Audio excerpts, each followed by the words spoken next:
Olá, nós estamos de volta com o nosso RSN Entrevista. E a nossa convidada de hoje é a doutora Daiane Priscila Simão, que ela é geneticista e pesquisadora aqui do Instituto de Pesquisa contra o Câncer, né, doutora? Para o câncer. Para o câncer, Instituto de Pesquisa para o Câncer, que é o IPEC, que funciona em anexo ao Câncer Center aqui na Cidade dos Lagos. Bom, doutora, primeiro a senhora me contava que a senhora é do Charquinho, aqui de Guarapuava. Isso mesmo, sou guarapuavana, cresci ali no Charquinho, depois fiz a faculdade de Biologia, fui para Curitiba para fazer o meu doutorado em Genética, depois também fui para o Instituto Karolinska em Estocolmo, retornei e fiquei como pesquisadora e professora na PUC, onde também fiz o meu pós-doutorado em bioética. Olha só que bacana! E aí, quando começou esse movimento, né, a criação do Instituto para a Pesquisa do Câncer, aconteceram situações familiares também, minha mãe, o filho, e aí nós retornamos para Guarapuava e agora eu trabalho ali como pesquisadora no Instituto do Câncer. Pois é, a senhora desenvolve um projeto muito bacana, que é justamente levantar o diagnóstico dos alunos da APAE. Isso, esse é um projeto assim que nós temos muita estima, que acontece ali, foi o primeiro projeto aprovado no IPEC para fazer a testagem molecular, o diagnóstico genético das crianças que são atendidas na APAE.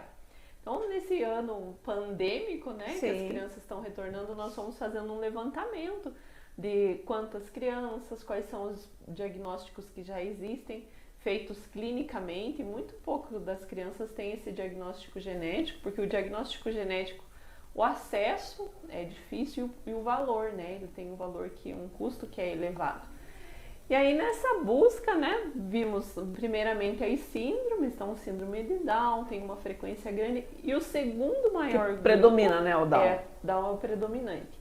E daí o segundo maior público atendido na PAE são as crianças que tem o TEA, né, que é o transtorno do espectro autista. E nesse momento, né, o próprio nome dessa condição, o transtorno do espectro, porque acontece num espectro que é diferente. O autismo é desafiador.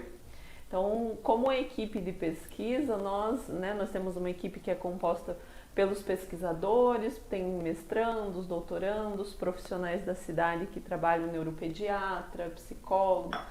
Tem um projeto de extensão que envolve os alunos de medicina, da fisioterapia, da Unicentro, da psicologia, da Guairacá, da educação também. Então, nós queremos olhar, não vai ser só ir até a PAE e fazer o teste do diagnóstico molecular ou do genético.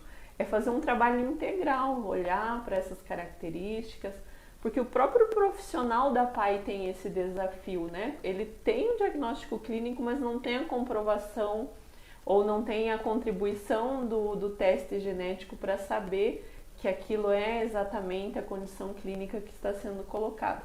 A partir do momento que a gente identifica esses fatores, você consegue melhorar também a conduta.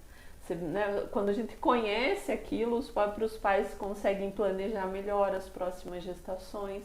Porque se eu faço um teste e sei que aquilo tem um fator genético, eu posso fazer o aconselhamento genético, que é a orientação. Qual é o risco de uma próxima gestação a ter mais um filho com essa mesma condição? Então, é um trabalho muito bonito que está integrando e envolvendo muitas pessoas. Pois é, doutora, quando a senhora diz uma orientação, né, para uma próxima gestação. Então, se eu tenho um filho que é autista, eu corro o risco de ter outros filhos com o mesmo diagnóstico?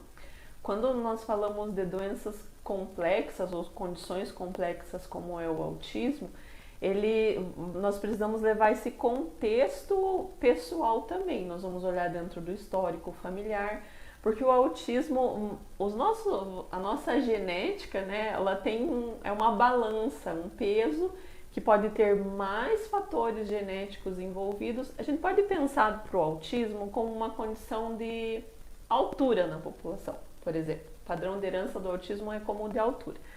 Nós temos poucas pessoas com uma condição, com uma estatura bem baixa e vamos ter uns poucos lá no outro extremo, Os né? extremos, né? A média da população é a média, né? Sim. Tá ali um fator mediano de altura. E às vezes você tem uma genética que tá te caminhando para você ter uma altura melhor, mas a tua alimentação às vezes não corroborou, não praticou exercícios, né? A prática de exercício na infância é importante para ajudar a parte hormonal. Às vezes a criança teve alguma infecção na infância que atrasou um pouco desse desenvolvimento. Ela pode ter uma genética boa, mas o ambiente não foi... Então tem os dois lados, tem a os genética dois lados. e o ambiente. Então a maioria vai estar ali no meio, né? Sim. Vão ter alguns fatores genéticos, por exemplo, se o pai já tem autismo, a mãe tem autismo, a gente inclusive conversa sobre isso nos meninos. A característica do autismo, ele é mais frequente, mas também ele é mais diagnosticado, porque tem uma questão de interação, de sociabilidade, que nos meninos vai interferir de uma forma mais frequente. Então as meninas ainda são um pouco diagnosticadas com autismo.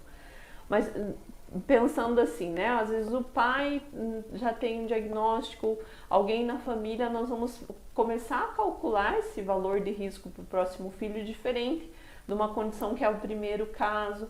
Como que é esse caso? É leve? Quais são esses sintomas? Esses sintomas, eles foram sintomas bem característicos de...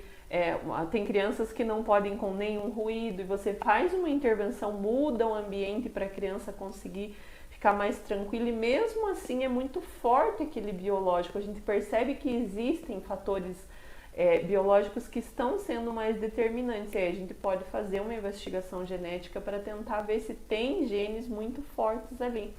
Porque, como eu estava falando lá da altura, né? Tem alguns que a pessoa tem uma genética boa, uma alimentação boa, vai lá, ou então, né, teve uma alimentação boa, mas mesmo assim o crescimento vai ficar, porque é aquele dado, né? Quando a gente nasce, um jogo de dados do genético. Sabe aquela pessoa que, quando eu fazia pesquisa com Alzheimer, tinha muita gente que dizia assim: olha, doutora, o meu avô, ele fuma, ele bebe, ele tem um estilo de vida e tá lá com 100 anos. Tem muito disso, né? Viveu bem, tem, não tem teve muito demência. Disso. E aí esses a gente ia lá e falava: então vamos pegar o teu avô, nós queremos conhecer a genética dele. Porque o ambiente não está sendo suficiente para causar. Mas esse é aquele lado da curva lá que são alguns, né? São como aqueles de uma estatura muito alta. A maioria de nós está aqui no meio. O fator ambiental vai nos jogar para uma demência, ou alguns já vão, mesmo que a pessoa tenha seguido um padrão de vida, né? E daí essa às vezes era outra queixa, né? Olha, eu tô trazendo aqui meu pai, sempre se cuidou, se alimenta bem, faz exercício e tá com demência. E aí esse jogo da genética, esse conhecimento que é único, né? Nós temos uma história desde lá do ventre materno, como que foi esse desenvolvimento, e essa história vai pesar para essas características. Então, nós tivemos, Cristina, nos dias 10 e 11, né? Talvez alguém que está aqui nos acompanhando, inclusive, tenha participado de um workshop sobre o autismo que aconteceu aqui em Guarapuava, aqui na cidade dos Lagos, no centro de eventos.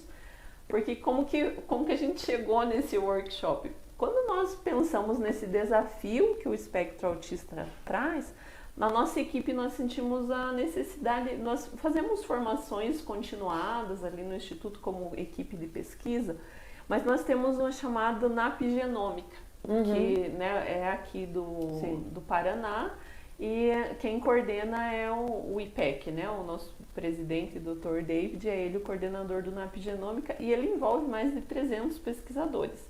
E dali de Curitiba nós temos 2 deles, o Dr. Eray e a doutora Mara, que tem um reconhecimento internacional. O Dr. Eray pesquisa os minicérebros, eles fazem laboratório minicérebros com células que têm um desenvolvimento semelhante às células de pessoas que têm o TEA, e eles vão estudando ali formas, medicamentos, interações do gene. Nossa, que coisa linda! Ele é um pesquisador que ele faz parte desse grupo, ele já ficou muitos anos lá na Califórnia estudando, e eles têm o Atismo, que é uma startup que faz esses testes genéticos.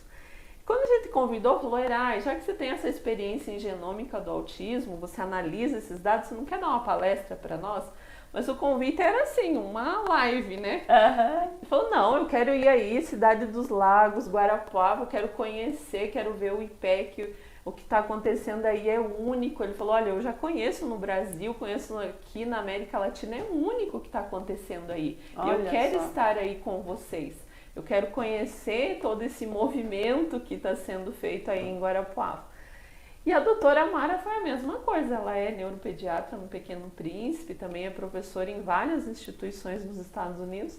Ela falou, eu quero estar aí com vocês. E a nossa equipe ali, nós somos, acho que junto, trazendo os alunos, umas 30 pessoas, falamos, não, se vai estar a doutora Mara e o doutor Eray, nós vamos abrir... Ficar tão restrito, né? Vamos abrir para todo mundo que tem interesse em autismo, vamos abrir o tema. E aí foi assim, vamos conversar com alguns professores, com profissionais. De repente, Cristina, tinha 300 pessoas que legal. querendo participar. E a gente já foi, conversou no Sila, conversou com o Bolo, conseguiu o centro de eventos. Foi muito colaborativo, todo mundo querendo ajudar, querendo saber mais, aprender. Olha, gente, eu já dei um puxão de orelha aqui na doutora, porque não houve divulgação. Tão pertinho da gente e não houve divulgação. Mas por isso que a gente está recuperando toda essa história aqui nessa conversa com a doutora, porque o assunto é muito palpitante. Guarapuava possui uma associação, que é o Mundo Azul, né? E a gente sabe que existem muitos casos de autismo. E que é um dos grandes gargalos, assim, é quando a criança vai para a escola. Porque se na APAE, que é uma escola especializada, não existe, né, todo o preparo como deveria ocorrer, e não é culpa dos profissionais, né?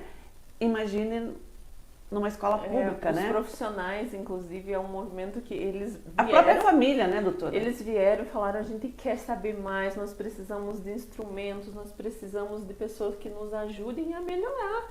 Né? Essa disponibilidade foi muito legal também, de ver as pessoas querendo saber mais. E como eu comentava contigo, o desafio, né? Porque os professores estão acostumados, mas também, sabe, Cristina, a gente tem vivido um momento... Se você olha lá, como que era a criação, quando eu era bebê mesmo, né? A minha mãe tinha um cuidado ali no começo, se ia tirar muito na luz, o estímulo, né? Não conversava com o bebê na barriga, né? Sim. Né? Meu pai conta que ele nem sabia que minha avó estava gestante. Você vê. E aí, agora as mães estimulam, colocam música, som, né? Nós mudamos padrão alimentar, nós mudamos condições de vida. As mulheres caminhavam, né, para buscar o alimento, a lenha. Sim. Agora nossas condições são, né, nós otimizamos, tem mais conforto, tem uma disponibilidade das coisas, um acesso mais fácil. E a nossa vida se transformou numa correria, mas é uma correria sedentária, né? Então, assim, eu não tenho mais o tempo de plantar e colher da minha horta e preparar aquele alimento. Então, eu vou pegar o que é mais prático para alimentação. E toda essa mudança de padrão, ela traz até assim, nossa, como as crianças estão desenvolvendo rápido, né? Então, aquele conhecimento que às vezes a mãe tinha de um processo, já deve estar falando, não deve, a gente está numa transição. Sim. As crianças sabem mexer no celular muito cedo. Bebê, né? Bebê, e aí, já tão... de repente, se uma criança não tá nessa agitação toda, será que isso é de um processo natural dela ou já é um transtorno, uma condição de desenvolvimento diferenciado? Isso tem sido um desafio também, né? O educador, ele geralmente vai receber muitas crianças que têm uma diversidade cultural, inclusive, pais que conversam mais, menos, crianças que vivem com avós. Então, quando a criança chega, geralmente ele vai começando aquela percepção, será, né? Aí vai levar essa conversa para os pais. Tem pais que convivem mais, tem pais que convivem menos. Às vezes o pai acha que aquilo não faz sentido porque, né? O pouco que ele encontra com a criança ele não vê nenhum sinal diferenciado. E tudo isso vai trazendo uma necessidade de formação para o professor também conseguir perceber esses sinais e depois de feito o diagnóstico, observar quais seriam as melhores formas de intervenção. Então, eu consigo fazer estimulação psicológica, motora, cuidar da nutrição, porque para uma criança autista, às vezes, observar uma cor, né? Nesses diálogos, os professores contando que a professora mudou todo o seu hábito, ela mudou sabão, ela mudou sabonete, ela tirou perfume, porque o aluno dela tinha uma sensibilidade ao cheiro. Então, toda vez que eles sentiam, né, muitas das crianças com autismo, eles têm uma sensibilidade, eles percebem assim, longe já alguns dos aromas que causam uma irritação.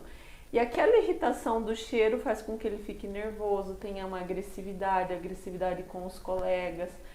E aí, essa professora teve essa percepção que era o cheiro e ela mudou tudo na casa, no hábito.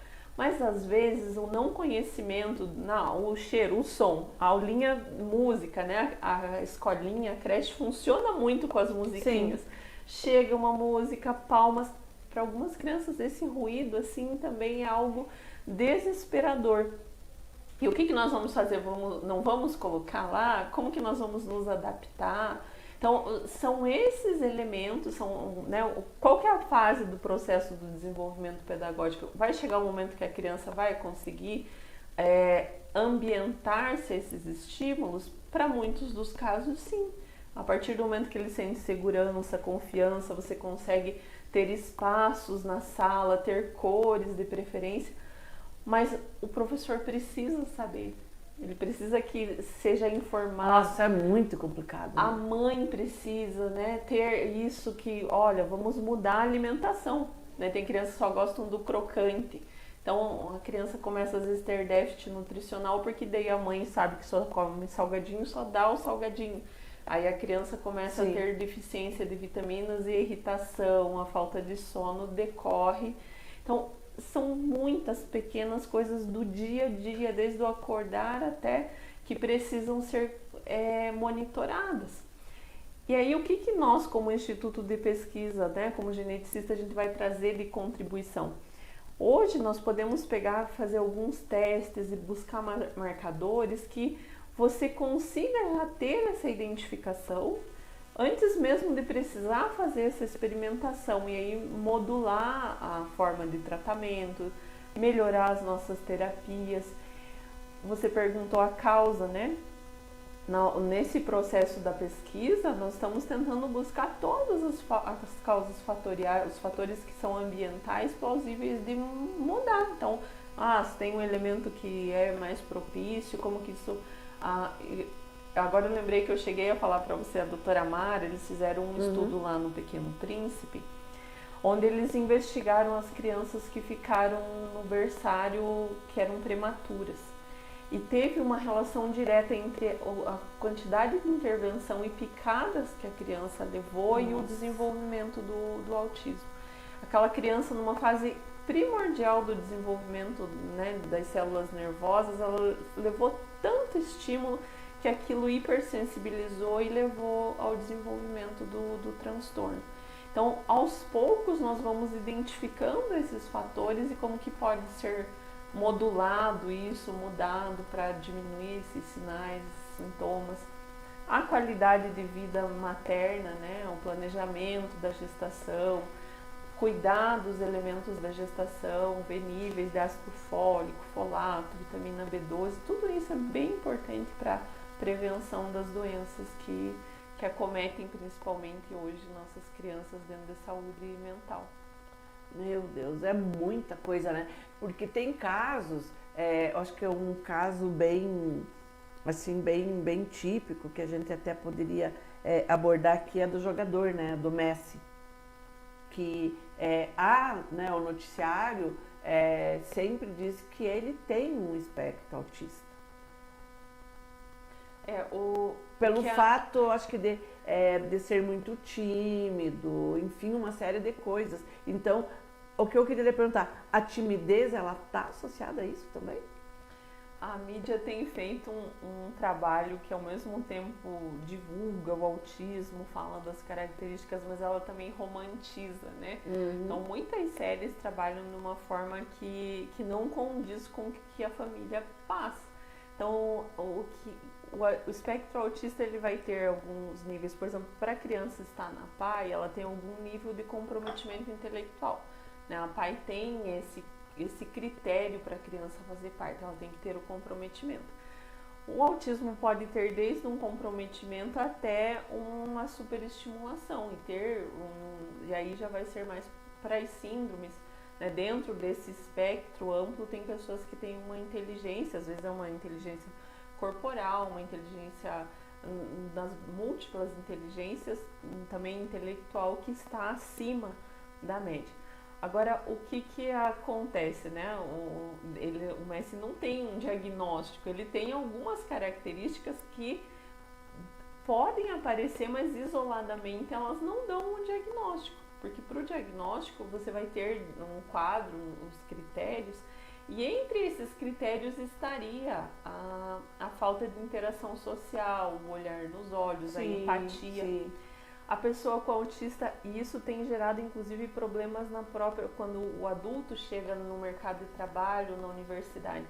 Se você falar assim, e aí tem uma tirinha do Maurício de Souza, né, que ele tem um personagem que tem autismo, que o menininho, o Cebolinha, fala, vai ao banheiro, vai num pé e volta no outro. Então ele vai num pé e volta no outro. No trabalho, né? Quantos elementos figurativos a gente usa na universidade? Às vezes o professor passa uma atividade e fala, o adulto com autismo, ele vai ficar ali, né, pensando, tentando entender, porque para ele viajar na maionese, ele vai imaginar uma forma de viajar na maionese, como que faz, né? E aí ele pode parecer que está tirando sarro do chefe ou do professor. E essas características, assim, eu posso ser assim, né? Levar tudo ipsis litteris, e não ter todas as condições que caracterizam o autismo, mas são traços, né? Que me fazem pensar. E quando fazem pensar, outra é o atraso no desenvolvimento da fala. É bem comprometido, né? Para muitas das crianças, elas vão passar dos 3 anos sem ter a construção. E a gente sabe que ali dos 3 anos já se espera um mínimo de vocábulo, né? Então, quando essa condição acontece, a interação, a forma de diálogo, a irritação muito, né? A sensibilidade muito grande com sons. Então, é um conjunto de sintomas e que cada um de nós, a diversidade da nossa capacidade intelectual é muito grande. Cada um de nós tem características que podem ser uma peculiaridade minha, sou mais séria, e não significa que isso seja um transtorno. Doutora, aí vem o diferente, né? Todo quem foge do padrão dito normal, né, sempre sofre preconceito, né? O preconceito, por exemplo, contra uma pessoa, seja no preconceito contra, né, qualquer pessoa, mas no caso do autista, ele influencia negativamente sobre o desenvolvimento da pessoa ou não? No sentido que a pessoa tem sofrido isso assim, as mães e famílias sabem, né, o quanto que o frequentar um ambiente. Por exemplo, ali no shopping, aqui no shopping a gente vê que tem um ambiente ali, um espaço que seria reservado. Porque imagina uma praça de alimentação com aquele som do talher, aquele dia que a gente tá com um pouco de dor de cabeça, que você sente cada talher mexendo, para a criança com autismo ou para o adulto, às vezes isso é a vida deles.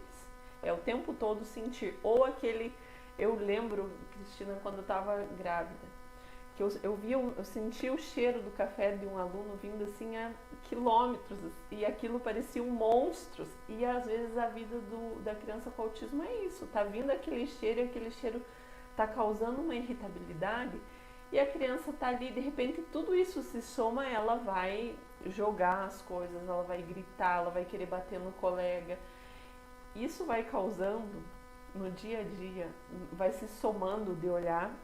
As mães, né, a Los Angeles esteve ali conosco no evento, as mães contam assim cada coisa que já ouviram, da própria, às vezes, um profissional que atende ou na educação ou na saúde fala assim, essa criança é teimosa porque você não educa.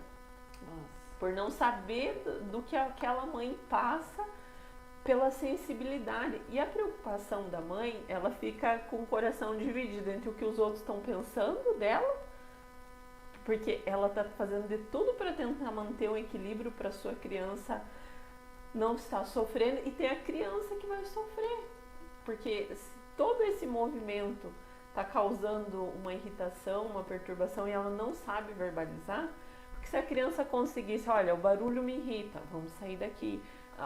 Existem treinamentos do riso social, né? As crianças aprendem que esse movimento do riso vai ser importante para as relações, porque a maioria deles não tem essa expressão do sentimento, porque simplesmente as emoções não são bem desenvolvidas. Então elas têm uma dificuldade muito grande de sentir empatia, de ver que o outro está sofrendo.